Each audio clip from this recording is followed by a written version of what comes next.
It is not green, but let's see if we are live.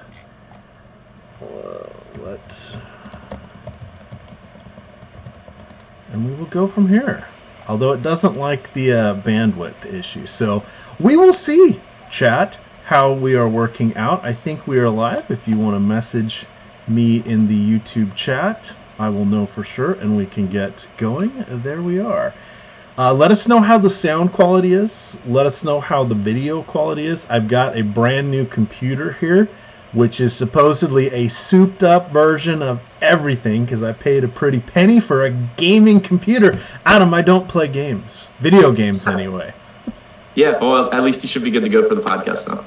And for, obviously, the live shows. Yes, the podcast has been going nicely. The show, a little dicey. So we will see. Josh has kindly helped me out. He is the tech guru behind the scenes here, and I think we're good. So we'll get in here and start. If things start to get a little wonky, please do let me know. I do have the YouTube chat up amongst some other things, so I think we'll be all right. Now, doing a little housekeeping here. If you want to get a little bit of fun, use the promo code. What is our promo code? Is it DFS strategy, Adam? I'm not sure, Matt. I believe so. Oh, come on. That means you don't listen to Josh every time he talks about it. But in any event, that'll be it. You can also find on Twitter. This is the fun part. I'm doing the Fred Van Elite Fan Club. There's a link to DraftKings, a little contest that will run as long as we get, I think, 5 people in it. It'll resize if it doesn't fill. I have to play Fred Van Vliet. You guys don't have to. It's a 2-game slate. I have yet to cash. We're going into game 13, Adam, and I have yet to cash. You said this is because I am playing a crummy player, I believe is what you refer to as Fred Van Not So Elite. I think I called him a garbage can. Yes, something along those lines. But if you guys want to jump in there, feel free to do so. I'm going to keep running these for $1 each until I actually win one of them with old Freddie in my lineup. So that means I've got, another 69 chances after today. I may need every single one of them. But looking quickly at the early games, it's going to be the Knicks at Toronto at 3. At 3:30 Eastern, it will be Milwaukee at the Clippers. We do know that Ersan Ilyasova has a bruised knee. He popped up on the injury list this morning, as did John Henson, who has a sore wrist. Those are really the only impacts for that game. If we look to the larger games, the main slate games, we're gonna go game by game here. So we'll hit those as we come across them. Adam, this is it. This is our first official for real action with my new computer. So let's see how we go. First off, let's look at the Phoenix Suns at New Orleans. We do know that we have questionable players with Nikolai Mirotic along with Elfrid Payton. Both are suffering ankle issues. Payton's been out for a while. He's been on the cusp of coming back for a few games now, but he's still going to be a game-time decision. The Mirotic injury is slightly new news. How are you approaching the one and only Anthony Davis? I really like Davis, obviously. I mean, I think it's a good matchup. And if Mirotic is out, you should see a usage bump for Davis as well. His usage has actually been a bit lower this year than I expected coming in. But if Mirotic is out, you should see a bump for him. Even if Mirotic is in, still a good spot for Davis. I mean, he does everything on the floor. He should play around 38 minutes tonight. The only issue I have with Davis is just that Kevin Durant is on the slate, and we'll talk about him more later. But beyond that, if you can get to Davis, go for it. I do think that he becomes an even better option if Mirotic sits. All right, going down the list here, what do you think about any of the guards? First off, let's assume Payton does play. Does that pull back any of your interest on Eton Moore and Jrue Holiday? Yeah, it would make me a little bit less interested in Holiday. Not that I don't think he can come through in this spot, but you have to keep in mind that his price tag has risen as a result of him playing, 38 to 40 minutes a night and being the primary ball handler on the floor. If you put Elfrid Payton back on the floor, that's less assist opportunities for Drew Holiday. It's also a guy in Payton who does get his share of shot attempts. So if Payton comes back, especially on this slate where I think that the point guard and shooting guard positions are really deep, I think that if Payton comes back, it will knock Holiday down pretty significantly for me. If Payton doesn't come back, then you're still looking at 38 to 40 minutes of Drew Holiday being the primary ball handler, getting his shots, but also being in a position to pick up a lot of assists. He's still expensive enough relative to some other players where I'm not saying that he's my favorite guy, but I would like him a lot more if Payton's out. If Payton does play, keep an eye out for minutes restrictions, though, because he's only $5,400 on DraftKings, and that would end up being a really viable option if we're going to get even close to 30 minutes out of him. All right, I'm going to work on getting another set of speakers going here with my headphones here, Adam. They say you're a little echoey, so I know that's on my side here, since that was the one thing we didn't test, but I will take care of that. Anything else here from the Hornets, or would you like to talk about the amazing Phoenix Suns that somehow took Boston nearly to the woodshed? They drug them behind. They were about ready to give them a paddling, and then they didn't quite get there. But it took overtime before the Celtics ended up winning. If Mirotic sits, I think that Julius Randle becomes a really good play as well, because even though we're seeing more of the Mirotic, Davis, Julius Randle lineup, which does give Randle a couple more minutes when they run that, it's still tough to project Randle for more than like 26 to 28 minutes. If Mirotic is in, if he's out, you should get more time at the four. So Randle's really, really dependent on Mirotic for me. On the other side, though, with Phoenix, they were impressive in that game against Boston, but a couple things that stood out. We had TJ Warren rejoin the starting lineup. He played about 36 minutes in regulation, which is really important because even when he had been starting before, we had seen him kind of splitting minutes with Ryan Anderson close to down the middle. Ryan Anderson was relegated, significantly. Here, only played 15 minutes. So I think TJ Warren stands out as one of the top, high upside value plays at only $5,100 on DraftKings. I like him a lot. Trevor Ariza continued to play big minutes as well, playing about 36, 37 minutes in regulation. TJ Warren will get a lot more ownership than Ariza, and I think that Warren is the better play. But I think that they're close enough that if you're playing tournaments, you probably should consider differentiating some with Ariza there. And then Devin Booker, obviously just the leader of this offense, close to a 34% usage rate, an assist percentage up around 30%. It's a nice spot for Phoenix against a Pelicans team that plays fast. They haven't been good defensively. And the lack of quality defenders as a whole on the Pelicans have even made Drew Holiday not as effective as normal. So I'm not worried about the matchup there. I think that Booker and Ayton, obviously are guys that are in good spots here. All right. Can you hear me now that I have a different setting here? Barely. All right. I'm going to keep working on that one. Let's get you into the next game here. Let's look at Cleveland and Chicago. I know that you and I both talked on the podcast quite a bit about how we really did like Wendell Carter Jr. You were on Jordan Clarkson. Talk about where we're going to get some value guys here, and then feel free to expand as I continue to figure out my tech woes. So George Hill being out for the next couple of weeks definitely opens up value on this Cleveland team for a couple of guys. You have Colin Sexton, who has not been very good this season, but should play a ton of minutes from him in the game against Oklahoma City, and he actually was playing through foul trouble as well. So it seems like those are going to be really, really stable minutes. And you can say all you want about him not being, that good or that productive, but on a slate where you're going to have people looking to roster Quinn Cook, I don't think those arguments hold a lot of water because he's not very good either. So I think that Colin Sexton is a really, really good value play here, especially if people are going to play Cook over him and kind of drive down his ownership a little bit. I like Sexton. Also, Jordan Clarkson, the only thing really missing from his game this year was the opportunity to play minutes. And without George Hill and without Sam Decker, who just changes the rotation and opens up more minutes for Clarkson, you got 33 minutes from Jordan Clarkson. He closed both halves, played about 16 consecutive minutes.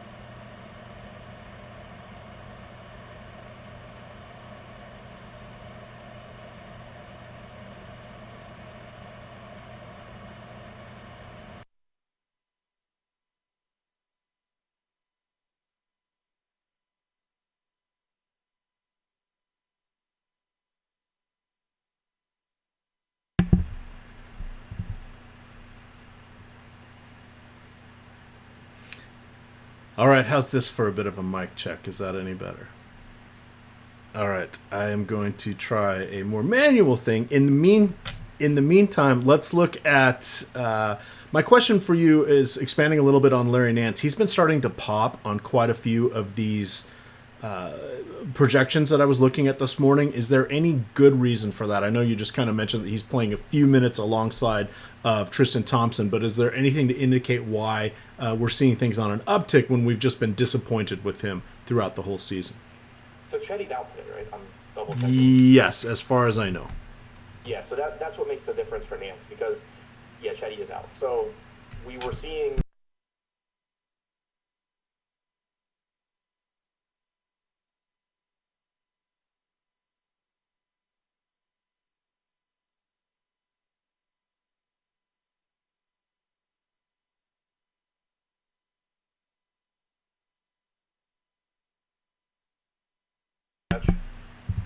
All right, hold on. I've mucked up our sound here.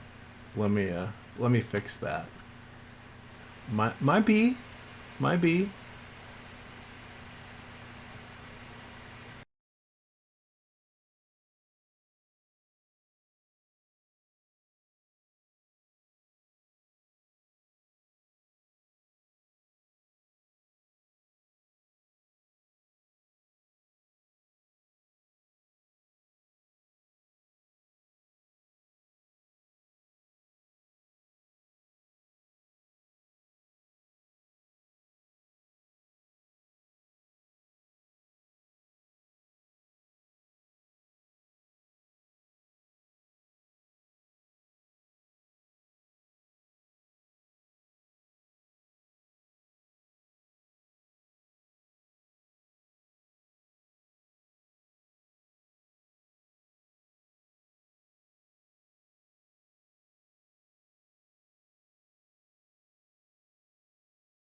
With that, yes, they want to get rid of me from my computer. All right, Adam, try this, and I think we're good now. Hopefully, fingers crossed. What am I trying? Just trying to talk so they can see if they can hear you. Chat. Okay, so we missed the entire Larry Nance thing, right? Correct. So that should be where we start. Okay, so starting back on Larry Nance, he is. Can you hear me? Can they hear me? Am I good? I think so. Okay. Yes. So Nance had been playing exclusively at the 5 behind Tristan Thompson this season, but with Chetty being hurt, that changed. You saw him play 4 or 5 minutes when Chetty was hurt alongside Thompson. He subbed in for him. He also started the second half at the 4. He played about 10 minutes in the second half, but that was with like 2 minutes in the fourth quarter. I think that we could see even more time from him at the 4 here. So I think that with his price tag being down as a result of being stuck behind Tristan Thompson all season long, I think that he ends up being a really, really high upside value play here as well. You saw Ante Zizic get all of the backup 5 minutes once Chetty was hurt and Nance switch over to the 4. So I expect that to be the plan moving forward. Perfect. All right. Well, as a special for my screwing up the sound here, we're not going to touch anything. We'll get it fixed. I'll manually just mute it so you guys don't get that echo. But you know what? This reminds me, we got to give you guys something for your trouble. So tell you what, if you use the promo code NBA Strategy, it will give you 1 free week of all Osmo Premium content, projections, ownership, the Fantasy Cruncher add-on, Slack. You're all good. You're all set. Promo code NBA Strategy. All right, let's continue, Adam, and I will ask a nice question here. Perhaps one. Actually, here we go. Have you played a little bit of FanDuel recently? Yeah, a little bit. All right. Now, then this is perfect because we've got a couple questions coming in the Osmo Premium chat here where they're talking about the dropping of the score. Now, you've dipped your toe in for a couple slates. How do you feel about that? Has it put you off your game a little bit? We know there's strategy behind it, but as you're actually implementing it now, has it been a little more different than what you thought it was going to be? I mean, I don't like it. I'm not a fan of it, and that's why I'm not really playing there. But I think that strategy-wise, you just should be making you obviously should be taking more risks on punt plays that either are high risk, high reward, or guys that you don't really expect a lot out of, but that open up other spots in your lineup, especially if they happen to play weak positions. Because if they do poorly, more times than not, you can just drop them. So I think that forcing a cheap guy into your lineup and allowing yourself to pay up as much as possible at other positions is the way to go. I think that's kind of how we all expected it to work, and I think that's been the correct way to approach it. I think that as a product, it kind of sucks, but it is what it is. So I think that's how we should be playing it. All right, chat would like us to advance on to the next game. I think we've covered enough here from Cleveland and Chicago. If not, just let us know. We'll circle back. You want to do the Chicago side? Well, they suck, according to chat. And I mean, Jabari Parker, we think he's going to be good. He projects to be good. He rips our hearts out, shows it to us while it's still beating. Wendell Carter, price creeping up on DraftKings. Love him. I think tonight could be a 2-center night over there if you're only making a couple of lineups on DraftKings. And then I guess maybe one of the point guards. So they want to hear what you have to say. So let's round that out, and then we'll get ready to talk about a fun one here with Philadelphia and Memphis. Yeah, I mean, I really like Zach LaVine again. He's doing everything for this team. He's playing huge minutes whenever the game's competitive. I think you can project him for 37 to 38 minutes if the game stays close. Monster usage rate up around 34, 35%. You have Jabari Parker, who, kind of like you said, you know what you're getting from him. He loses some usage alongside LaVine. He is kind of one-dimensional, but if he's making shots, he still does have upside. He should play around 36 minutes. And then I love Wendell Carter, especially on DraftKings, just playing really, really well, being more assertive on the offensive end, doing a little bit of everything. So this is a game where even though both teams suck, I do think that I'll be getting a lot of plays from this game. All right. Moving along here, we've got Philadelphia. Phenomenal game last night against Charlotte. A little bit of overtime here. Ben Simmons dropped 61 and a hook on DK. That was awesome until you want to see absolutely phenomenally sublime. And that would be his teammate Joel Embiid with 79 DK points. 42 real points, 18 rebounds, 4 assists, 4 blocks for good measure, which tie his season high. He's hit that number twice already. This was the third time. Absolutely amazing for both those guys. If you had them over there on the draft app, you should have had a nice night, or at least boosting your team up there. What do you like in this game from the Philly side going against a Memphis team who, while playing a little bit quicker, still does play some defense, particularly in the post with Marc Gasol? Yeah, this is a spot where I don't really see myself prioritizing a whole lot here, just because Memphis has been really good defensively. Philly is on the back-to-back, and there are just a few obvious spots that I really want to tackle in this slate between the Cleveland-Chicago game, and then also obviously Golden State. You have a very appealing Pelicans and Suns game as well. So this is just a spot that I don't see me really getting to all that much. I think that Dario Saric is still too cheap. He's only $4,900 on DraftKings. He, as we expected, he's starting to make his shots. We didn't think he was going to be, an awful shooter all season long, and sure enough, he is stepping it up. Playing, locked into 34, 35 minutes a night with Wilson Chandler still limited and Mike Muscala out. So if I had to go somewhere, it would be to Saric or to Covington, who is really cheap still on DraftKings. I think I'll have a hard time getting up to Simmons or Embiid because the center position is deep again tonight. There are guys that are underpriced. You have Embiid at 10,500 on DraftKings, but you have, Wendell Carter at 62. You have Clint Capella that we'll get to at 65. There's a lot of ways to go at center, I think, and I'm going to want to prioritize guys like Kevin Durant over Embiid. So I think from Philadelphia, I'll probably, whatever Philadelphia exposure I do have, will probably be amongst the cheaper guys.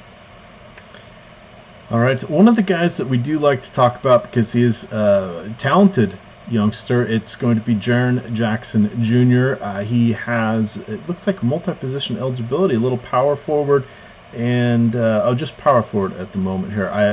Some of the sites do have him listed as center. I was not entirely sure if all of the sites do yet. But looking at him, Adam, one of his issues, and you and Laffy have done an excellent job talking about it, it's the fouling. Now, fouling can go both ways. One, it's a problem because you only get 6 of them in the pros. It's also a problem because coaches that are not as enlightened tend to pull a player when he has fouls. So that's the self-fulfilling prophecy of if you get fouls, you don't play as many minutes.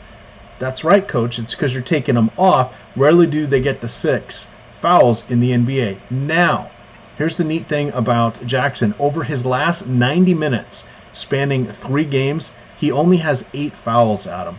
That's pretty solid considering the 2 games prior to that, he went 20 minutes with 5 fouls, 10 minutes with 4 fouls, 15 minutes with 5 fouls, 30 minutes, fouled out, and I just said that rarely happens. He fouled out with 6, and the game before that, 27 with 4.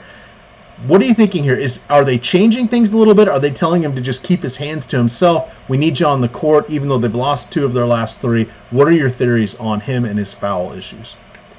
I think this is a really, really interesting spot with Jackson, and I'm really torn on it because on one hand, I think he has a ton of upside. I think he's too talented for his price tag, without question. And we've seen when he gets the minutes that he's really, really productive. He'll start at the 4 alongside Marc Gasol, and that's a spot that we've also seen players have a ton of success, especially when they're talented offensive players. They've had a ton of success against Dario Saric in this spot. So I really like him there. I like his upside. Where I'm really, really concerned, and the reason that I don't think I would go to him in cash games and he ends up just being a tournament play for me, is because of the way that Philadelphia and Memphis both run their rotations. Jaren Jackson is the backup center for Memphis behind Marc Gasol. And first thought, might be, oh, well, he'll be in against Amir Johnson. It doesn't really matter. But because of the way Philadelphia runs their rotation, Joel Embiid plays like 6 minutes, comes off the floor, and then subs back in, essentially against the backup center. So I think you're going to get plenty of Jaren Jackson being tasked with defending Joel Embiid. Joel Embiid fouls out basically anyone that tries to defend him, and then you have the legitimate foul issues of Jaren Jackson. So I think it makes it a very, very, very risky spot for Jackson. But that's not to say there is an upside. It's just, to, I think, be careful with how much exposure to Jackson you actually end up with. All right, a couple other guys here I'm curious about on the cheap side would be Shelvin Mack, who is probable. We have Garrett Temple. There'll be plenty of people out there for him to guard. These guys have not shown as much upside, but in the event some of their counterparts enter into foul trouble, they go potentially small. The Brooks brothers, who of course aren't related, that would be Dylan and Marshawn. They end up not playing well or not hitting their shots. Is there anything we can look at here from the scrubs for Memphis? It's a mess because you just have so many guys that can all play like 2 through 4 and that cannibalize each other's minutes. But if you're trying to guess, where you're safest to go or who is most likely to play the most minutes, I think you're looking at Kyle Anderson and Garrett Temple. Anderson played 32 and a half minutes in that game against Denver. We've seen him getting starts. We've seen him in line to play more minutes than most of this group.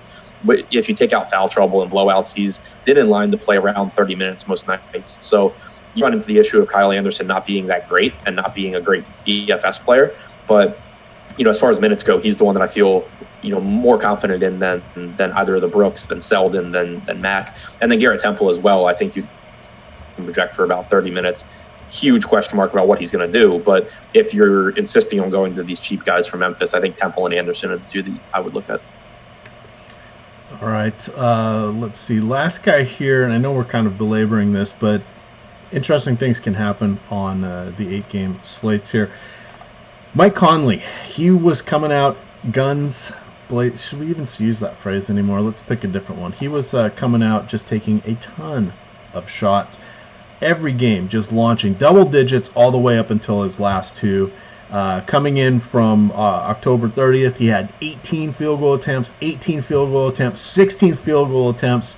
In the last 2 games, he's only had 17 total, Adam. We've seen his production just plummet off of a cliff from flirting with 40 fantasy points nearly every game through his first 6 this season, or 6 of his first 7, to 3 straight sub-25 fantasy point games. Is this a spot where we can get an uptick from him, or is this stay away and he's reverting and deferring to too many people again? No, I like Conley here, especially in tournaments. I think he has plenty of upside at 6,700. He's been playing more minutes. You should see 34 to 36 if this game stays competitive. And he does still lead this team in usage by a wide margin at 27.5% this season. That's to go along with a 24.5% expected assist percentage, which is a lot lower than his 33% actual assist percentage, but it's still very productive. And if we assume that maybe the truth is somewhere in the middle, it just goes to show, how productive Conley should be in these minutes. I'm not going to read too much into him not taking as many field goal attempts for a couple of games, because I do expect him to be, one of the most aggressive players on this team. Yeah, and that's one of those where we just want to see where are we on is this a trend developing? Is this a blip? Is this something we can take advantage of? Not the easiest matchup for him this evening, but a lot of times on these shows here, we like to talk in a little more in depth and a little bit more with an eye of, hey, what's coming up in the week ahead? What are some of the different matchups? Because in basketball, it's quite different than, say, the NFL. The NFL, we've got a full week. We've got all sorts of time to analyze and see, and even though there are only 17 games a year, there's all sorts of advanced stats now and DVOA and a variety of metrics. Baseball, not quite as simple, but you're either facing a righty or a lefty, so you're either going same-handed or opposite-handed. Now, of course, there's different pitch types, etc., but it kind of becomes a nice little status, and we understand what's going on. Basketball, wildly different, because each team is different, and what is going on in the game, and what is the game flow, and what is the coach doing, and does somebody randomly that never fouls get into foul trouble? Does somebody hurt themselves? Do they shorten the rotation? Do they extend the rotation? Does one team go small to try to trick the other team when they weren't thinking about it? All sorts of things can get mixed up within any of our history, so we like to take a look at kind of what was going on in the rearview mirror, and that's one of the things that Adam and Josh and Laffy do phenomenally by breaking down the game flow box scores, and that's what we like to talk about on the NBA strategy shows. Take a little more time and look at things a little bit deeper, just kind of see where some of the questions take us, as opposed to just hammering specific picks, which is why these shows work quite nicely, and you can watch them throughout the day, and then, of course, they'll be up till lock shows here on Osmo.com, but these are more of a casual look through things and just to help yourself with a little bit of strategy throughout the day. Again, promo code, what is it? DFS strategy. We'll hook you up for a free week of all Osmo premium content. And hey, guess what? I'm going to have my tech stuff. I don't know that we'll ever say fixed. We'll say improved, Adam, because it never really gets fixed when I'm involved. All right, let's talk about our next game here if you had nothing left from Philly and the Grizzlies. Yeah, no, I'm good to go on to the next one. All right, you're good to talk about your Washington Wizards, who are just going to kill. You know what? I'm enjoying rooting for the Sacramento Kings. That was a nice little victory they had last night. They are now team number 2 for me. I think I've officially fallen in with them, just because there's a bunch of players I like to watch. And oftentimes, I will be asleep before their game starts during the week, Adam, because, you know, I'm old, like to go to bed early at a reasonable hour, so I don't have to live and die with them winning or losing up till the end like I do with the Wizards, who consistently get down by 20 points every freaking game. Miami looking to get a few people healthy. Potentially we'll have Goran Dragic back. We don't have word, I don't believe, officially yet on Dwayne Wade. If you guys want to hear a fun story, Adam doesn't really watch movies. We talked about a couple Gabrielle Union movies on the podcast. Turns out that Adam knows all of her body of work, shall we say. Haven't seen the classics yet somehow. 10 Things I Hate About You, She's All That, Bring It On. Adam's well-versed. And I think they didn't quite hear all of it, but you do have a decent excuse. I don't. You do for knowing these movies. Yeah, I mean, I do have a sister. I did have girlfriends in high school, so I've seen a few chick flicks. There you go. I don't know. I'm just out there randomly. I know those movies as well. I always had a little bit of a crush on Gabrielle since she's about my age, which just again surprises me because Dwayne Wade is not my age. So way to go, Gabrielle. Way to go, Dwayne Wade. Match made in heaven. All right, but we're back. John Wall, solid.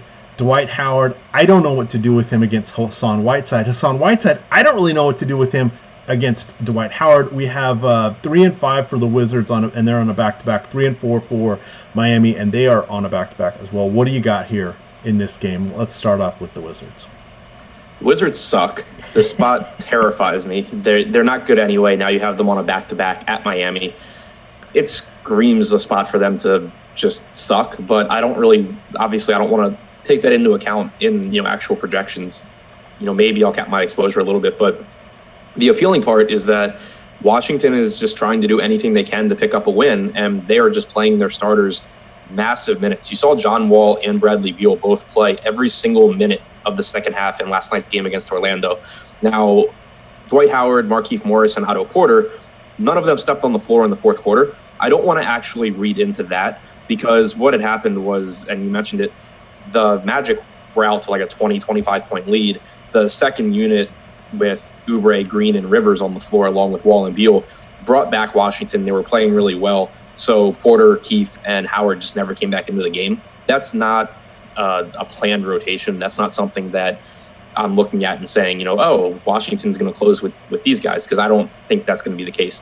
One thing that I think is an important takeaway is that we saw Scott Brooks go back to staggering, at least in the first half when the rotation was as planned, staggering Markieff Morris and Dwight Howard, which he had done 2 games ago. He didn't do it against Dallas. He played the entire bench unit. They got smashed, as anyone with a brain would expect. So he went back to Markieff Morris, getting those backup 5 minutes, which makes Morris a more productive player when he's getting 5 to 10 minutes at center. So I do think it's a nice bounce back spot for Morris. I think Porter's still going to be underpriced, and it's a nice bounce back spot for him. Dwight, I think, is still underpriced too. And I'm scared of the spot. We know he's still playing through pain. We know that it's not the best matchup against Whiteside, but the price tag, I think, is just cheaper than it really should be for his minutes. I expect that his ownership may go down a bit as well, since he's been chalk for a couple of slates and he's disappointed. I'm not saying that he's going to be my highest owned center, but I do think I'll still end up with a good amount of Dwight Howard. I'll probably end up going pretty heavy on these Washington starters again, just because I think they should play so many minutes. All right, they're making fun of my gray hair, Adam. It's okay. Started going gray in high school. It happens. I never went the Just for Men route. That's all right. I'm good with it. Fortunately, my wife is cool with it as well. That's the key. Find someone that puts up with all of your quirks and BS, and then you don't have to worry so much. All right, we'll continue to mute when I am not on to make sure that you guys can hear Adam just fine. Again, promo code NBA Strategy gets you 1 full week of all Awesemo premium content. That does include Slack and the Fantasy Cruncher add-on. Looking here over to Miami, Adam, if these guys return, and these guys would be Dragic and or Wade, it definitely looks like it'll knock down some of the value that we've been able to enjoy for the last couple days. Let's assume just Dragic comes back. Does that still leave room for Tyler Johnson at 4,300 on DraftKings or Wayne Ellington at 4K on DraftKings? If Dragic is in, then I'm going to be really hesitant to go to Ellington, just because I think that you'll see his minutes take a pretty big hit. He would basically end up, I think, just taking the Dwayne Wade role, essentially, and playing like 23 or 24 minutes. Now, it is a great spot for this entire Miami team. So if I were going to play like 24 minutes of Wayne Ellington, this would be the team that I want to do it against. But I think that you're not going to see the huge minutes out of him that we saw 2 games ago, that we would have seen yesterday if he hadn't been in foul trouble all game. Tyler Johnson, he'll also lose minutes if Dragic is back. He'll go from 30 to 32 back down into the mid-20s as well. Johnson will probably still have a little bit more of a scoring role with the second unit if Wade is out.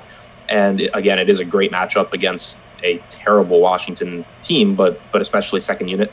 So I think that Johnson would be in play in tournaments. I would still go to a Colin Sexton or Quinn Cook ahead of him, especially in cash games. But I think that Johnson would still be viable. Obviously, if Dragic sits, then both of those guys become really good plays again. All right, let's maneuver over here to another interesting game. We have a 210 over-under, which is kind of normal these days, even for 2 teams such as Houston and the San Antonio Spurs. The Spurs will be hosting this game. They are going to be without Rudy Gay and without Pau Gasol for sure tonight. On the other side, the Rockets have Eric Gordon, who is questionable. He has been out the last couple games with the sore leg. We have known well before lock when he is going to be out, so hopefully we'll have that news this evening. And then Michael Carter-Williams will probably be a game-time decision. He has been sick. He is also not that much of an impact from a DFS perspective, other than if he is around, we'll see Gary Clark probably get a few less minutes, and he has sort of been a beneficiary of that. Assuming Gordon is still going to be out, Adam, what are you doing with your approach as these guys are heading into the Spurs? The Spurs are going to be missing a few key defenders And Chris Paul at 7,600 really starts to come into the conversation, in my opinion, as, hey, perhaps we can go balanced, even though there are 4 really good superstars on this slate. We'll review the superstars together as a group at the end of the show. But how are you feeling about this $7,600 price for Chris Paul? I think it's a nice price tag. It's just I still prefer a lot of guys around him. If you look at Chris Paul, he should play around 75% of his minutes with James Harden on the floor. Going back to last season, if you kind of average out Chris Paul's rates and assign 75% of his minutes to with James Harden, 25% without Harden, you end up basically getting a usage rate around 22%. You end up getting an assist percentage up around like 36, 37%. And those are really, they're good for, $7,600 price tag, but he's still going to be priced really close to guys like Zach LaVine and Devin Booker, who just blow those rates out of the water. He's going to be more expensive than Dennis Schroeder playing without Russell Westbrook, who beats those as well. So it still just gets kind of tough for me to get to Paul. So not that I dislike him, whereas when he was 8,400, 8,500 with Harden back, I really just did not want to play him. Now it's not that I'm opposed to him. It's just that I like other guys more still. Okay, and the reasoning has a lot to do with things here. Would you consider him on a site, now I know you don't play it as much, but on Draft, where we don't have to worry about salary cap, but is that somewhere where you would start to say, hey, you know what, I really am just as good with Paul, maybe a little bit more than some of those guys that are priced around him, where we're on a price agnostic site?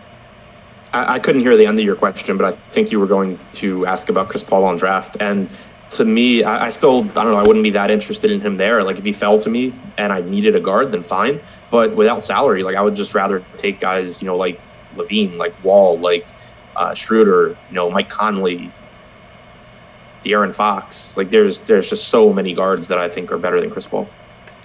Okay, so name recognition is something that can be a bit of a pitfall over there on Draft. So again, sometimes you want to look at projections.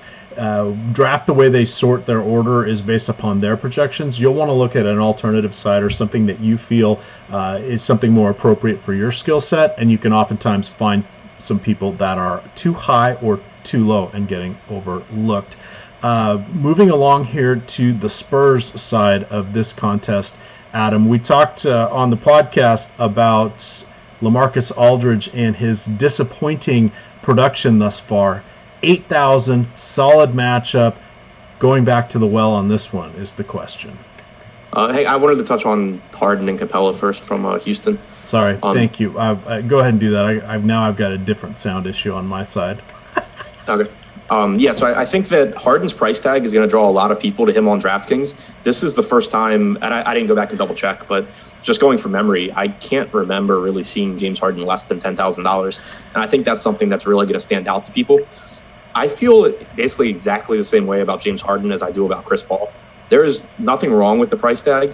And, yeah, sure, it's perfectly possible that Harden goes out there and has a big game. But when you run Harden's numbers with Chris Paul healthy, you end up getting basically a 34% usage rate, an assist percentage around 36 or 37%. So you're getting the same rates as guys like Zach LaVine and Devin Booker, who are still $1,500 less expensive than Harden is. Then you factor in that Harden will get ownership just because of the price tag. And it still just makes him a secondary play for me, especially when you have someone like Kevin Durant and you have LeBron James in a really good spot to pay up for. You have Anthony Davis as well. It's still not a spot where I expect to get a whole lot of Harden, and I'm just kind of hoping that people go there because of his price tag in tournaments. On the other side, though, Clint Capella on DraftKings, especially at 6,500, I think it's just too cheap. He should play 34, 35 minutes here. It's not a particularly imposing matchup. This isn't the same Spurs team that we've seen in the past defensively. So I think Clint Capella is easily my favorite play from the Rockets over Chris Paul and James Harden. All right. Good God. Now, let's see. I think we have sound again. I think some people have tuned in and are catching up for our little glitch area there. Again, my apologies, guys. I take great pride in having solid shows. This one has thrown me for a loop and knocked me off kilter, but we'll get there. We're going to be solid. We'll inch it forward, and it'll work out. So you've got Adam. That's the key.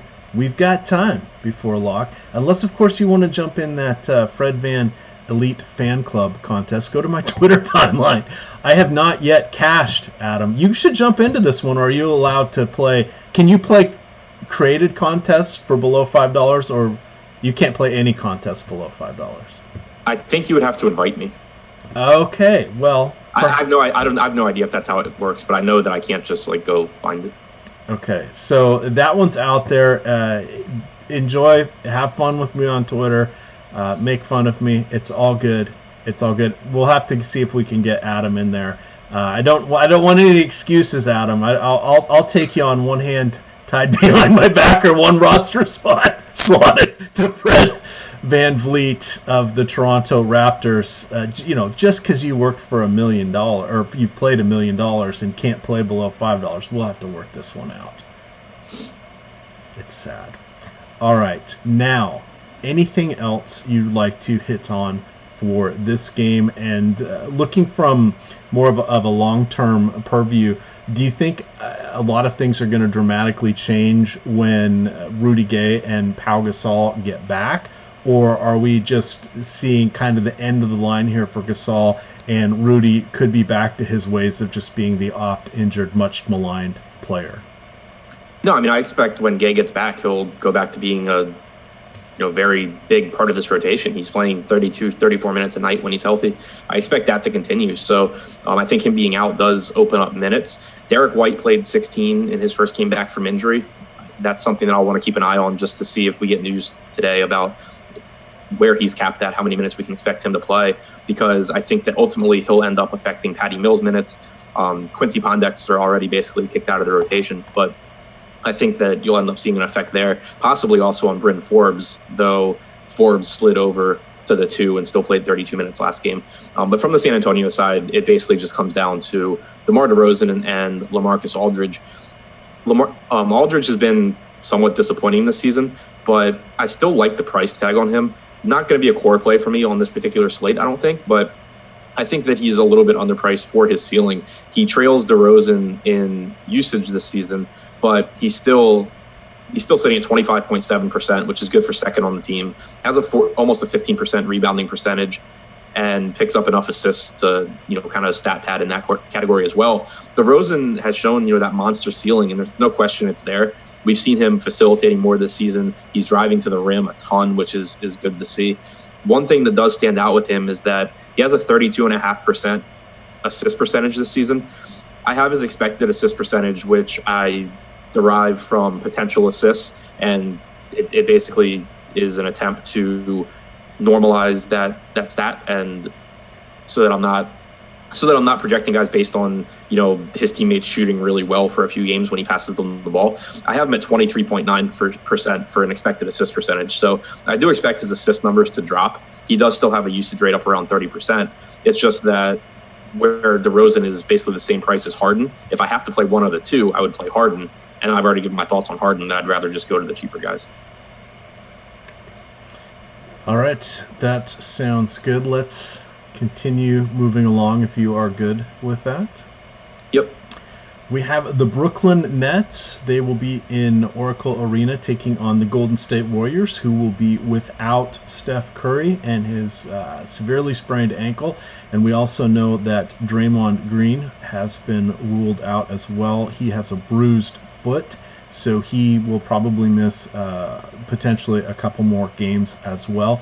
We know that Quinn Cook is going to be starting for Curry, and he is a very favorable 4,200 on DraftKings, so I'm sure he is someone that a lot of people are going to be looking to. On the other side, we don't know for certain who is going to be going in there for Draymond, but we did see Jordan Bell get the start. We know that Kevon Looney will also see decent minutes. Damian Jones, depending on his health and if he doesn't trip over himself, could see some minutes as well as at the 4 or the 5. And then, of course, Alfonso McKinney is also going to be in the mix there at the 4. So we have some potential value popping up.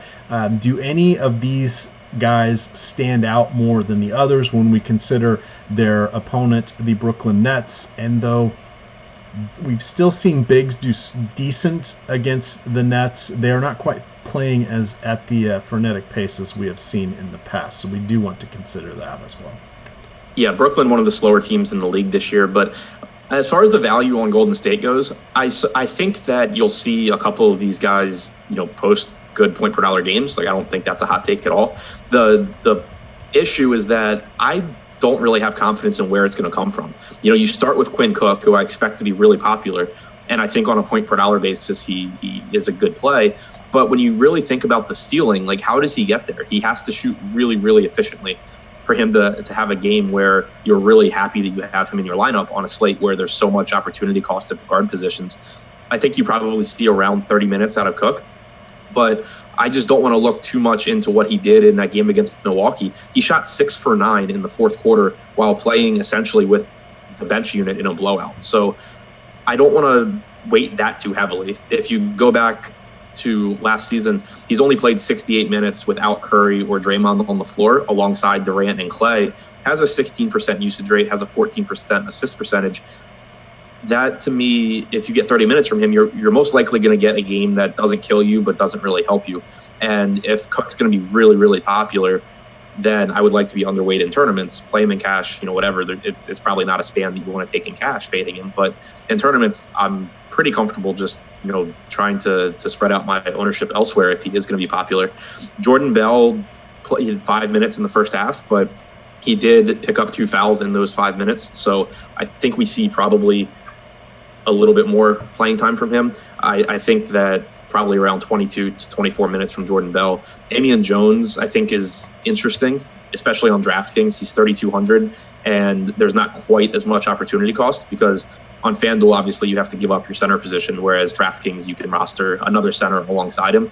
I think that if you get 22 minutes out of Damian Jones at 3,200, that to me is probably more exciting than getting 30 minutes at 4,200 from Quinn Cook.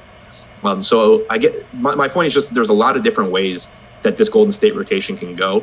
They have, Iguodala that can handle the ball. They have Alfonso McKinney that they've been giving minutes to. You have Jerebko and Bell and Jones and Looney in the front court. Like, I expect Kevin Durant to just dominate usage, dominate ball handling responsibilities in this game.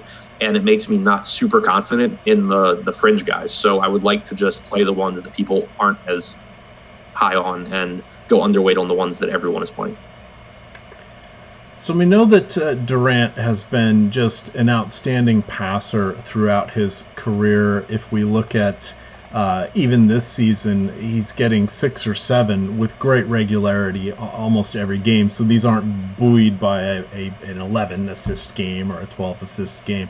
And if we scroll back into even last season when he was playing with his first go-around here with Golden State. Very similar thing, but we've seen it tick up. He was getting him 5 or 6 most games, but that's come up quite a bit this year.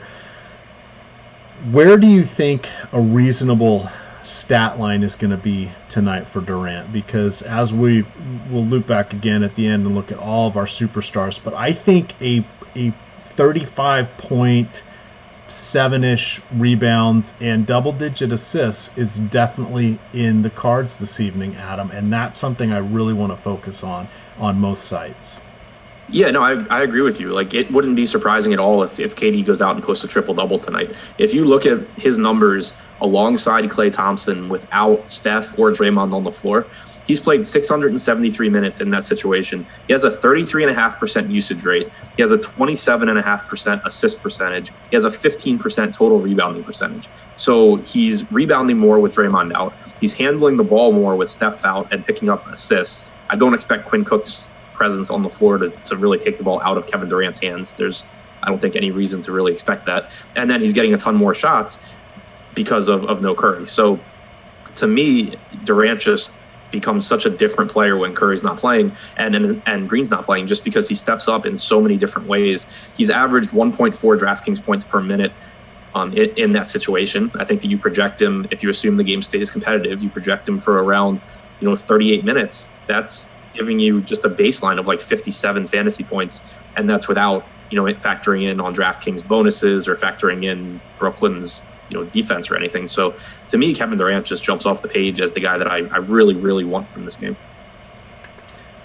All right, that gave me a chance to look up a couple things here with regards to pace. So we had said that Brooklyn is playing slower. Now that's not necessarily true. In fact, it's not true at all. This year they are averaging about 101 possessions per game. Last year it was about 101, and then back in 2016 it was 103 and change. In 2016, that number 103, which is 2 more possessions a game than they got this year, was number one in the league. In 2017, they dropped down by a couple possessions, but we're still at what they're doing this year. They were ranked number 2. So even though they're playing at about the same pace, the rest of the league has surpassed them. So again, perspective is key. And that's one of the things that we want to be careful on. And I feel like I kind of misspoke when I said they're playing slower. I should have said, well, they're playing the same pace. Every other team has been playing faster. And that's something that we want to contextualize here. Yeah. They're not fast compared to the rest of the league. Yes. The Harlem Globetrotters would probably check in around 17 right now in today's NBA. So, again, you got to look at what the different things are around you. Is there anything else that you want to cover from this side? Like, how about the Nets? Let's talk about... Hang on. Klay Thompson. Oh, damn it. I've talked myself out of him. So... And I looked at it more, and even though he's going to be the secondary option tonight, and even though we probably will see him approach realistically 20 field goals, which is only a couple more than what he's gotten in the last few games, he's someone that I don't think I want to go to at all, Adam. So here's a chance. Sell me, and more importantly, sell the rest of our viewers. I'm not selling anyone on Klay Thompson. Okay. Then validate me. I'm feeling I need a little love here. Validate me. So it's not that I think Thompson's a bad play.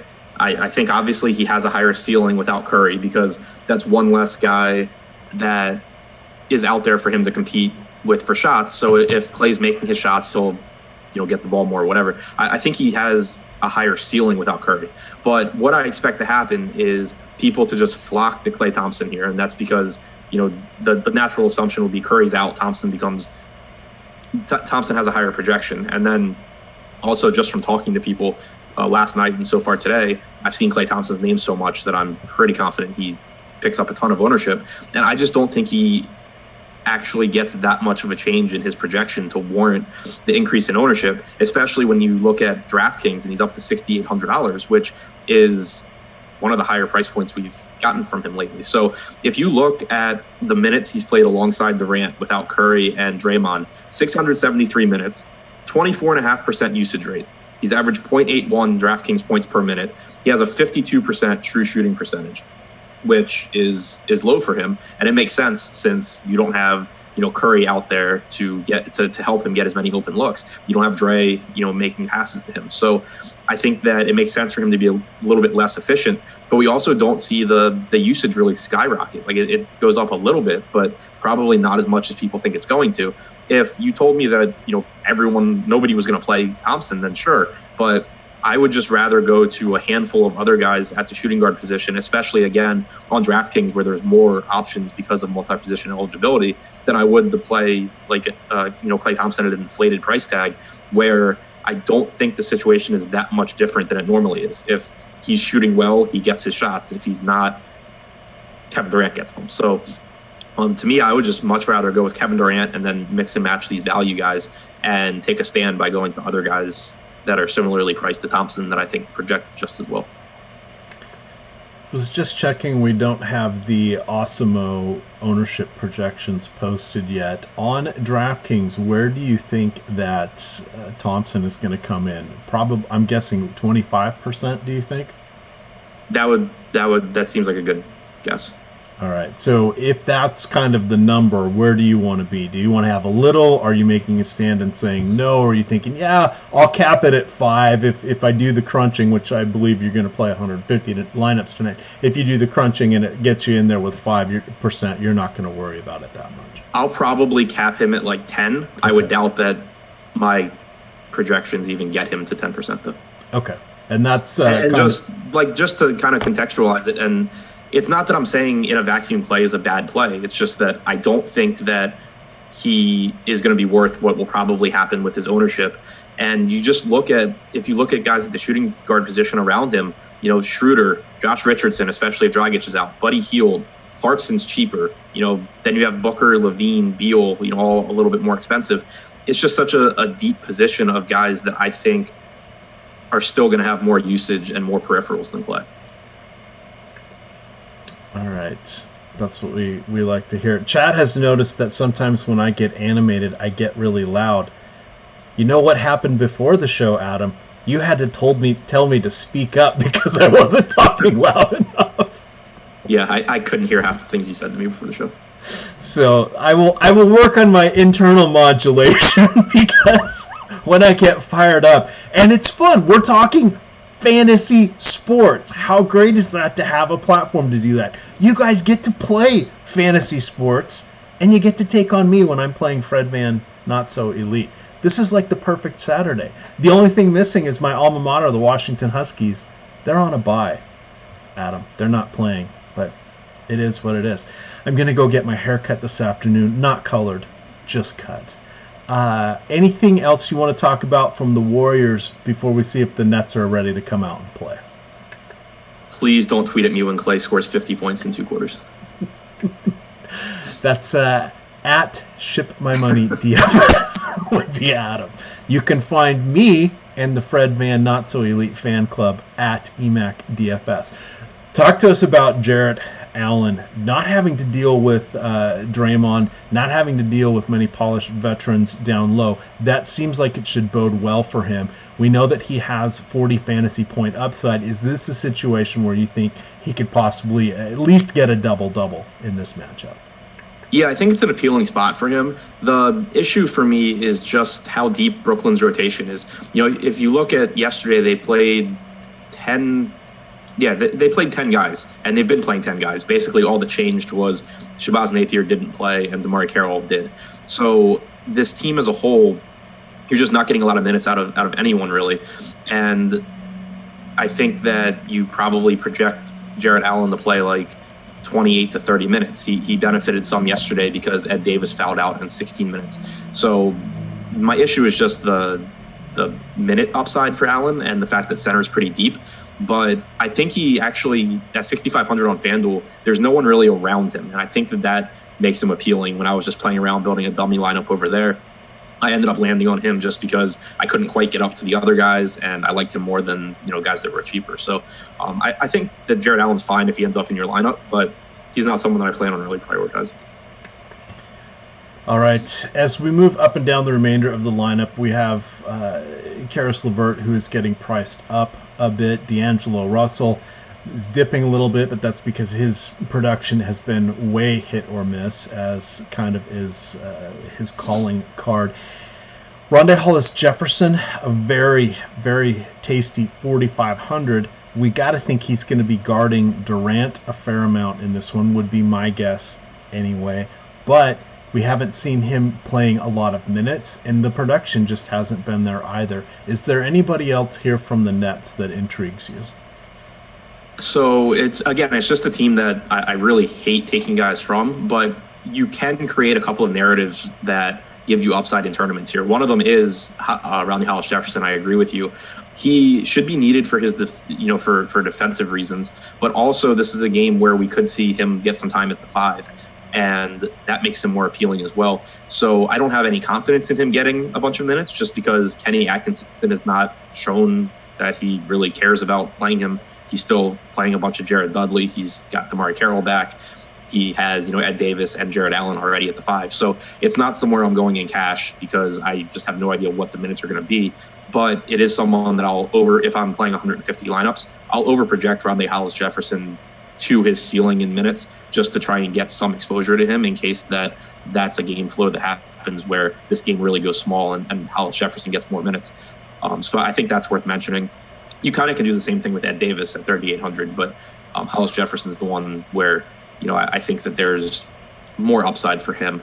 But everybody else, Karis LeVert is priced up a little bit. He's really good. I love Karis LeVert, but it just gets hard to pay around $7,000 for a guy playing 31 or 32 minutes when you have so many guys in that price range that play 36 minutes. It's just, you end up really hoping for a super efficient game with a bunch of steals. And I think that long term, that just puts you in a position where you're kind of like fighting uphill. All right, let's continue on to our next. Oh, hang on. Sorry, one other point I just wanted to touch on, because someone had asked me about it in chat earlier, is naturally we're going to end up with a lot of Golden State in our lineups because of Curry and Dre being out. And normally I would, in tournaments, want to make sure I bring it back with guys from the other team, because if the multiple Golden State guys in my lineup all hit their ceiling, then for Brooklyn to stay competitive, or for the opposing team to stay competitive, someone's probably having a big game. I don't think that's as necessary here because of how deep Brooklyn's rotation is. It's really conceivable that Brooklyn plays a competitive game without anyone really smashing their price tag, because they all play like 28 minutes. So this is a spot where I'm not actually going to force, even if I end up with like Durant and Damian Jones and Cook, I'm not going to force Brooklyn in, just because I think it's so easy for them to keep it competitive without anyone actually doing great. All right, the Thunder, Dallas, one of our last two games of the evening. We have a 215 over-under here. OKC, without Russell Westbrook, still favored by 1.5. Dallas has a couple of injuries. One of note, Devin Harris may play tonight. He's favorable to play, hasn't played since he got 6 minutes way back on October 17th in the opener. I guess that's of note if you're a Devin Harris fan. The two that are actually slightly concerning are Luka Doncic and Wesley Matthews, who are dealing with a bruised knee and a bruised hip, respectively. No word on if they will sit or not, which is, wait for it, why they're questionable. I'm assuming they will probably play in this one. It is at home. It's a marquee matchup. I like them, but what does this do for you? Let's assume they both play. What does this do with Dennis Smith Jr.? What do you like about the wings? Does this affect Harrison Barnes one way or the other? And do you think these guys are going to play? It seems like forever Wesley Matthews is always dinged up because he plays so many bleeping minutes, and he's now on the wrong side of 30. Luka Doncic, we don't have much of a history with him, but he seems like he's been dinged up at least half of his games, Adam. Any concern on this, and how are you approaching the Mavericks side? Yeah, obviously guessing because they're questionable, but I'm fine right now with assuming that they both play. We've seen Doncic play through Q tags already this season. Wesley Matthews probably will. So yeah, I'm going to just assume that they're in until I hear otherwise. But Doncic is always the one that I'm most interested in. He just does so much when he's on the floor. He has a 21.5% assist percentage that leads everyone except for JJ Barea on this team. And Dennis Smith. He's in about the same spot as Smith, but 25.3% usage as well. He rebounds. So you just get everything from Doncic. The issue is that on DraftKings, he's only point guard eligible, which makes it tougher to get to him. But, I do still like him. I think that Dennis Smith Jr., where he's cheap, he isn't consistent, and he's pretty infuriating the roster. But 5,600 still does give you upside if you project him for 30 to 32 minutes, which I think is probably where we should be. He only played 24 against the Jazz, but he also was just playing incredibly bad, and they gave Jalen Brunson more minutes than usual. So that's not something that I'm projecting going forward. So I think that as an upside play, Dennis Smith Jr. is perfectly fine. Luka Doncic I always really like. Beyond that, Matthews and Barnes end up just kind of being like secondary guys. All right, and JJ Barea, I know a lot of people like to go to him. A lot of people do consider him. He is another guy I think he's 33 now or 34. Any intrigue with him, or just the minutes aren't there? A little bit, and so I liked him last game because 2 games ago we had seen Jalen Brunson really falling out of the rotation, and we saw JJ Barea start to play minutes in place of Luka Doncic and also in place of Dennis Smith Jr., and that was giving him a path to like 22 minutes instead of 16. Against Utah, though, Jalen Brunson came back into the rotation. He played 16 minutes. I don't know if that is necessarily going to be a consistent plan going forward, but if I'm projecting JJ for 16 or 17 minutes, that is much different than if I get to project him for 22 or 23. So I think it's a really, really, really big risk. And it's something that if I did end up with Barea, it would be in a very small percentage of a lot of lineups. All right, looking at the other side here, we know we do not have any Russell Westbrook. We don't have to worry about Carmelo Anthony gumming things up for this team. He's busy dragging Houston down to the dregs of the pace standings. We've got Oklahoma City checks in with the 7th fastest pace. Dallas speeding things up relative to everything this season. They are middle of the pack, so that's something we haven't seen a lot. Of course, Dirk Nowitzki probably helps out dramatically with that. Talk to me about Paul George and Dennis Schroeder. Where are they amongst core plays for you today? Yeah, I mean, I like both of them. I think that I like Schroeder a little bit more when you look at the price tag and the position because of how much I love Kevin Durant at small forward. It makes it a little bit tougher for me to get to George. But Schroeder still, he's sitting at $7,000 on DraftKings. He was disappointing last game. The game before that, he had around 40 DraftKings points, and that was with 0 assists. So I think it was kind of an outlier game in that department where he actually probably should have done better. But if you look this season, George and Schroeder have played 167 minutes alongside each other without Russell Westbrook on the floor. You have a 28.4% usage rate and a 23.3% assist percentage for Dennis Schroeder. I haven't pulled his numbers from last game yet, but going into the last game, he was averaging 12.3 potential assists per game without Westbrook. So that was a good number to see. And he gets a minutes boost. You should see about 34 minutes out of Schroeder here in a favorable spot against Dallas. So I do really like him. I would rather play him than Klay Thompson at a very similar price point, and that's a stand that I will gladly take today. Paul George, I really like him. In those minutes alongside Schroeder, he has a 31% usage rate, 25% assist percentage. He's been very, very productive. Again, it just kind of comes down to I'm not sure how much I'll be able to prioritize him because of Kevin Durant. I also expect that he'll see a lot of Harrison Barnes, which I don't buy. I don't factor individual defense all that much into how much of a player I roster, just because I think a lot more comes down to team defense. But it's not a super favorable matchup. So it's just another reason for me not to force in Paul George, even though I do like him. All right, and yes, I know now you guys are annoyed that I'm turning the mute button on and off from my microphone. My fan on my brand new computer that I just spent over $900 on to do the shows, because I had to get rid of my other work computer, the fan is going nonstop now. So we'll get this all squared away. Not to fear. I know it's annoying to you. It's incredibly annoying to me because I pride myself on putting together at least decent sounding and looking shows. The content will, hell, your mileage may vary. We don't know until we actually see the stuff. Adam, anything else that you want to mention from this one? Because I have something about the pivot players that I want to bring up if you don't. Steven Adams, I'm pulling up his 6,400. He got a little bit of a price increase. It is a tough matchup as far as rebounding goes against DeAndre Jordan. So you do get an increase in rebounding percentage for Adams when Westbrook is off. You get a decrease in usage because such a high percentage of his shots come on Westbrook assists. It basically all balances out in terms of per minute production. So Adams is fine. I think that I think the guys like Carter and Capella have higher ceilings. All right. The thing that I went back and looked at this morning, and there are a variety of websites where you can do this, but I wanted to see some of the game logs between DeAndre Jordan and our buddy Steven Adams, because of course they've played each other a bunch since they've both been in the Western Conference. Now, pivot guys, your centers, you can kind of, even though they've been with different teams, you can kind of see how they're going to square off against each other. Adams, in their last 4 games, had one really good one. It was his last one. I think he had about 45 FanDuel points and about 51 DraftKings points. He had not been over 30 in the other 3, or was very close to it at best.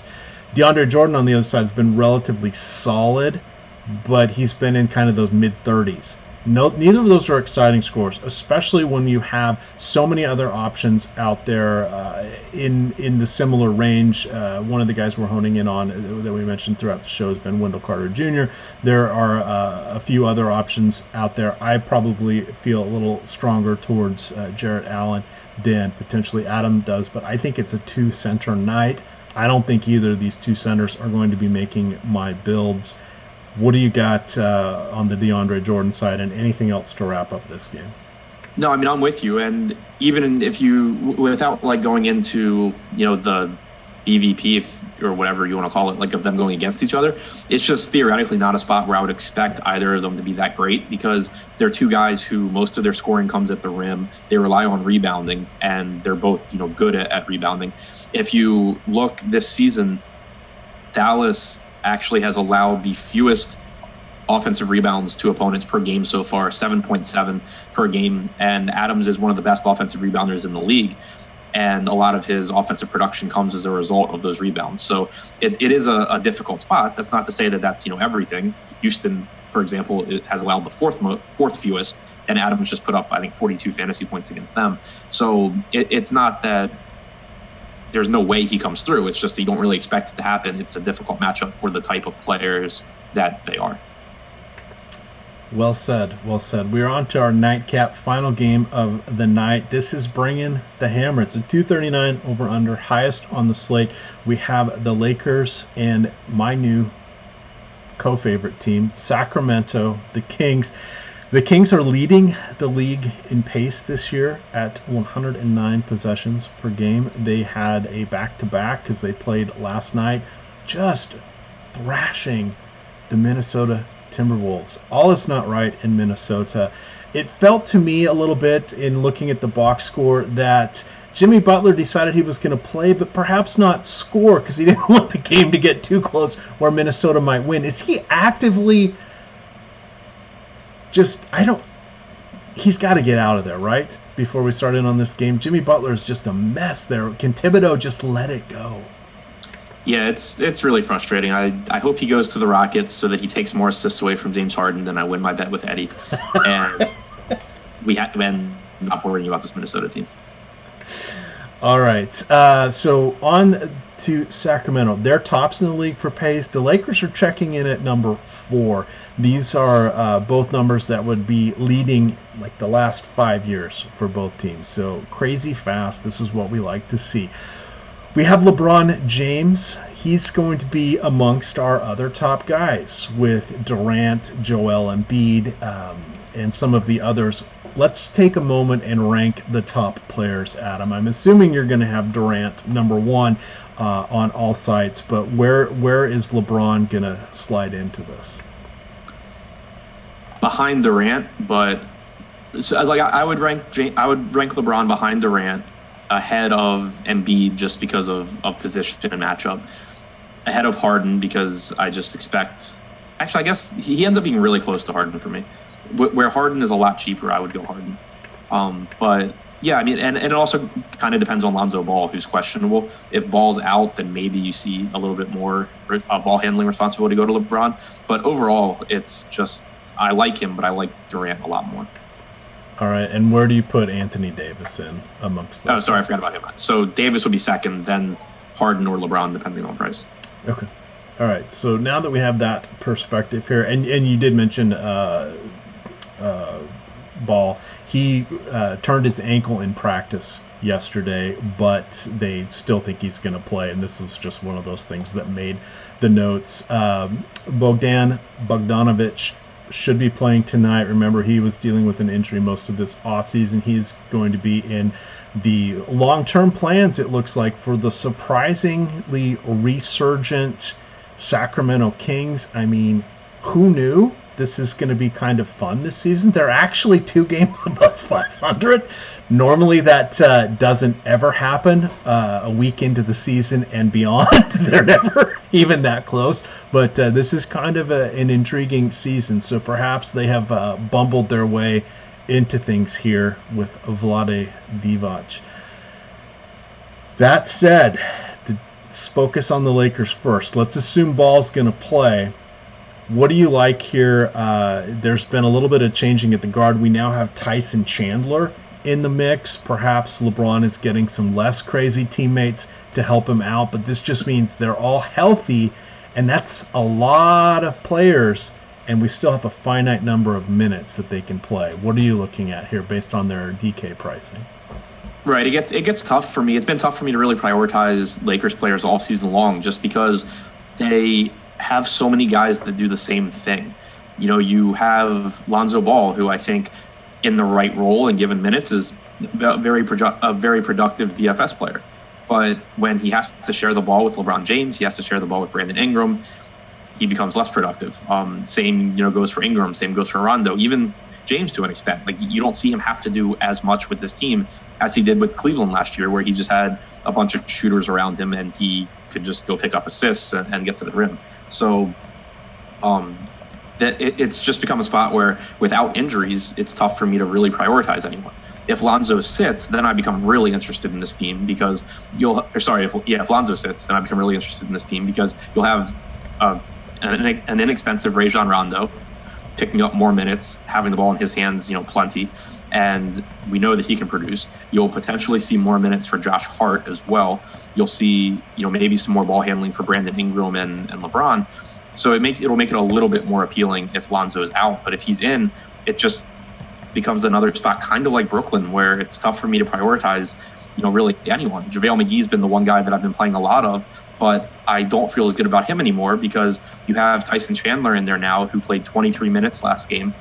And it seems like the plan is probably going to be to get McGee back into the 25, 26-minute range between Tyson Chandler and Kyle Kuzma playing the rest of the minutes at the 5. So it's just kind of a mess here as far as they're all priced. To me, they're all kind of priced correctly or a little bit higher than they should be. All right. This is where is the hammer going to come from? Does this mean we have to look to the Kings? I think it does. Even though they are on a back-to-back, Adam, we have found some outstanding plays amongst them. Now, De'Aaron Fox has come back to earth just a little bit, as his price is up to where it really ought to be, because he has certainly earned this. We've got Willie Cauley-Stein, who had a reasonably nice game against Karl Anthony Towns last night, a little better than I expected. Karl Anthony Towns, of course, per his past history, just beat the ever-living shit out of Willie Cauley-Stein, which I guess we should have seen coming. Oh, wait, we did. But on this other side here, Buddy Hield, who knew? Who literally knew that he was actually going to become a productive player?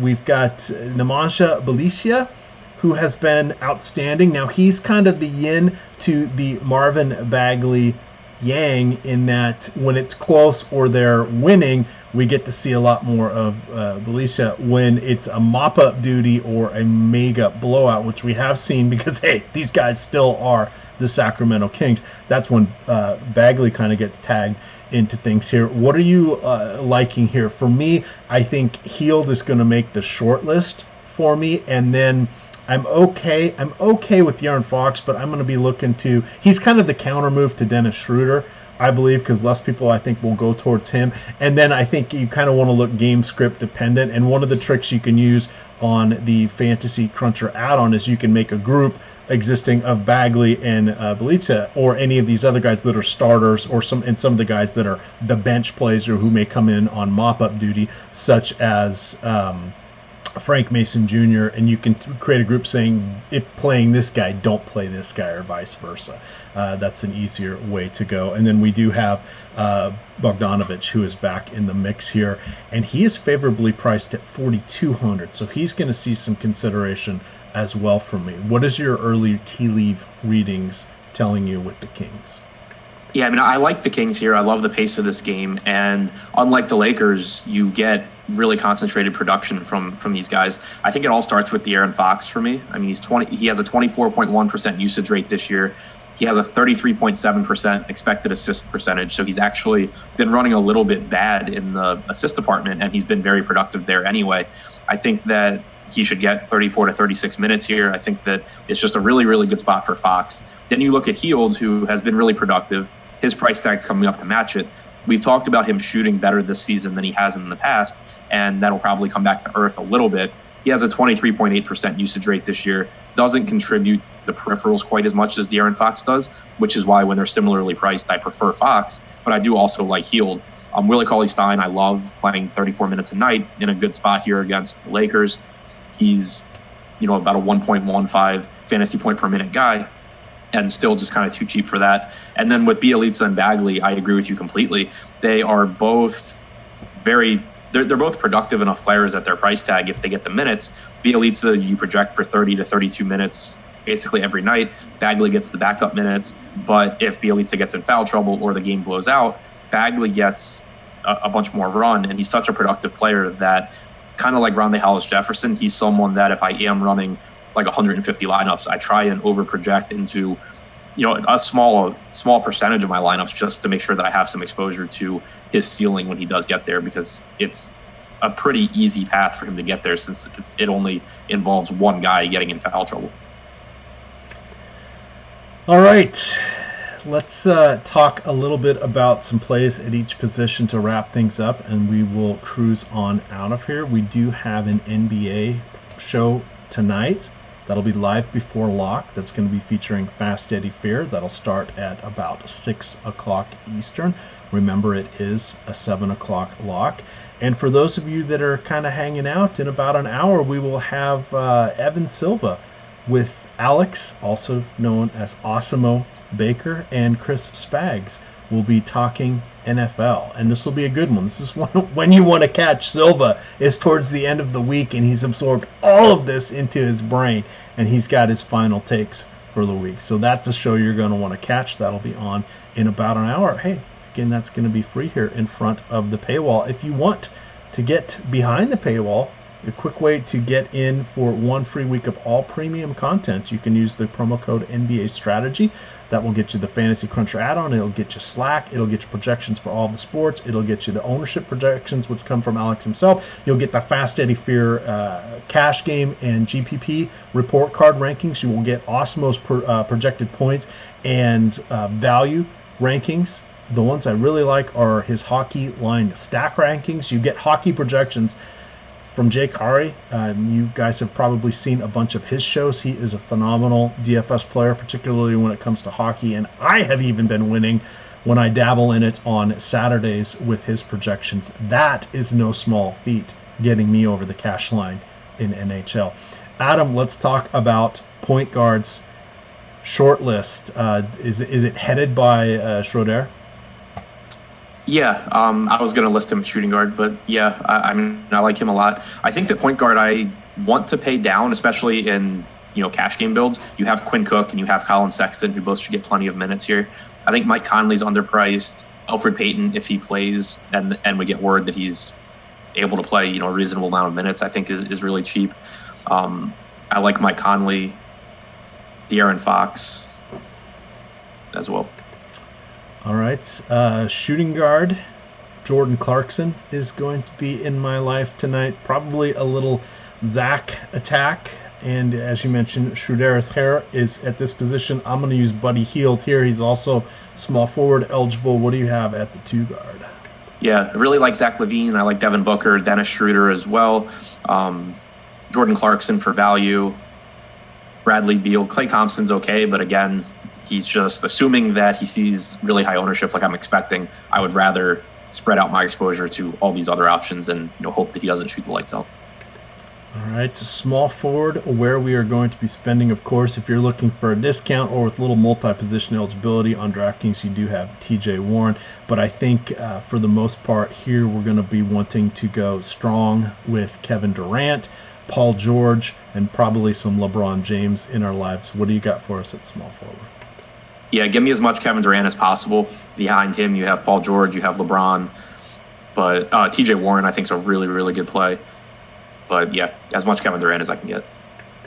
All right. At power forward, of course, you have all of the same guys we just named. In addition, we now have Anthony Davis in the mix. He should be solid. LaMarcus Aldridge, intriguing at his $8,000 price point over there on DraftKings. And then if you're feeling like you're willing to absorb a little bit of potential foul risk, which we've seen it, yes, for several games, but the last 3, as I mentioned, we've just seen Jarrett Jackson get 8 fouls over his last 93 on-court minutes in those 3 games. He is at 5,200. That's pretty interesting. Julius Randle is one of the guys that Adam always has under consideration. Talk about Randle. What is your on-off switch? Is it all going to depend on Mirotic? Yeah, Randall depends entirely on Mirotic for me. He's expensive enough where I just don't want to roster 24 or 26 minutes of Randall. But if Mirotic is out, then I love him. I agree with you on Jackson. The ceiling is enormous. There is a ton of risk because he's going to spend a bunch of time playing the 5 against Embiid based on the way their rotations go. But there's certainly tournament upside there. Larry Nance is a value play. I think is a really, really good play. He's cheap on both sites, below $5,000. I'm expecting him to get a bunch of time at the 4 today with Chetty out. All right, and then that brings us to the center spot. If you're going spendy, you've got Joel Embiid. He is on the back-to-back. He'll be dealing with Marc Gasol, but I think that is reasonable.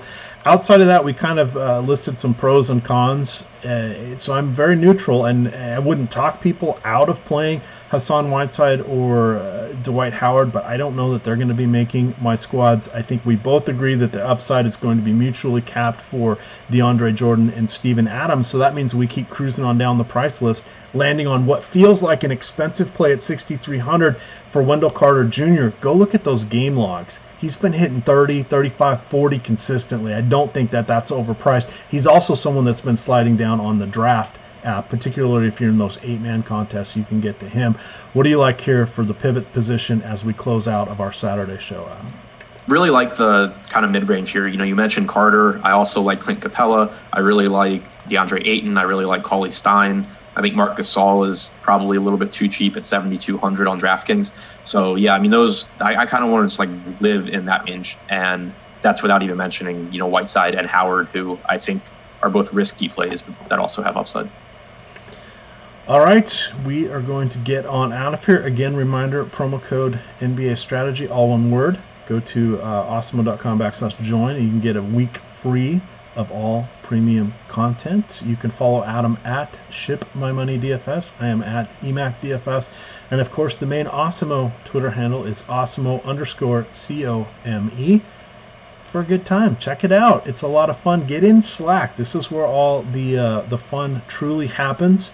Reminder, about an hour, you're going to see Evan Silva, Chris Baggs, and Alex Baker, also known as Awesemo. And then 6 o'clock tonight, Fast Eddie Fear will be taking you down the home stretch with Live Before Lock with all of the updated NBA news. With that, gamers, good luck.